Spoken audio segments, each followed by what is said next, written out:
Papyri from Kemet contain the earliest known medical records of tumors, with the most famous descriptions found in texts dating back nearly 5,000 years. Contains case 45, which is widely considered the oldest written description of breast cancer.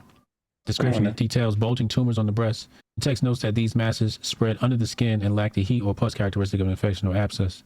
In a stark departure from other cases in the papyrus, the physician concludes for these tumors there is no treatment.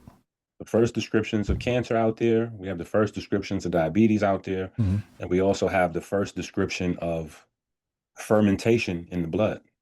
Yeah. Right. And Otto Warburg got the Nobel Prize for talking about fermentation in the blood. So, all right, fermentation in the blood is correlated to cancer. How?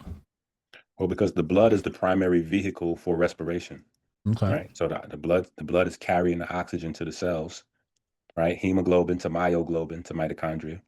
Mm-hmm. There is no treatment, so they just cut it out. Pretty much.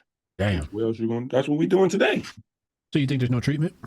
Depends on how far along the person is and where the cancer is located and who the person is. A lot of different things. A lot of different factors go into the options for a person with cancer. Cancer as a metabolic disease. The primary researcher is the guy I was telling you about, Thomas Seyfried. Emergent evidence indicates that cancer is primarily a metabolic disease involving disturbances in energy production through respiration and fermentation. Cancer growth and progression can be managed following a whole body transition from fermentable metabolites, primarily glucose and glutamine, to respiratory metabolites, primarily ketone bodies. Ketones? So that's where the keto diet comes from. So that's why keto is able to resolve a lot of different disorders that people will have, because you have an energy process problem. And so you can't ferment fatty acids. They have to go through beta oxidation. And so since they have to go through beta oxidation, you cut off one of the pathways for energy production that aberrant cells will use.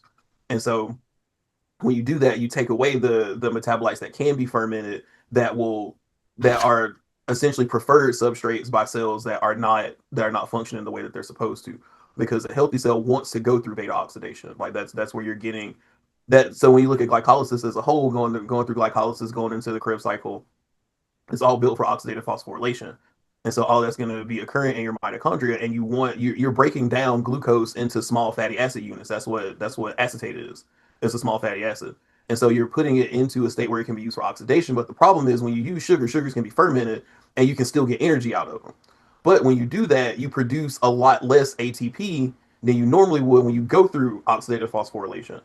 And so when that happens, you have to essentially increase the rate that you go through glucose to satisfy the energy requirement that you would normally get in a healthy functioning system. But if you force the system to come off of the fermentable metabolites, it'll start to change your genome so that it gets better at handling the oxidative intermediates that you would normally use when you go through beta oxidation. So that's why people go on keto diets, to take away the sugar that can be fermented. So your body has to depend on using fat and using protein to get energy.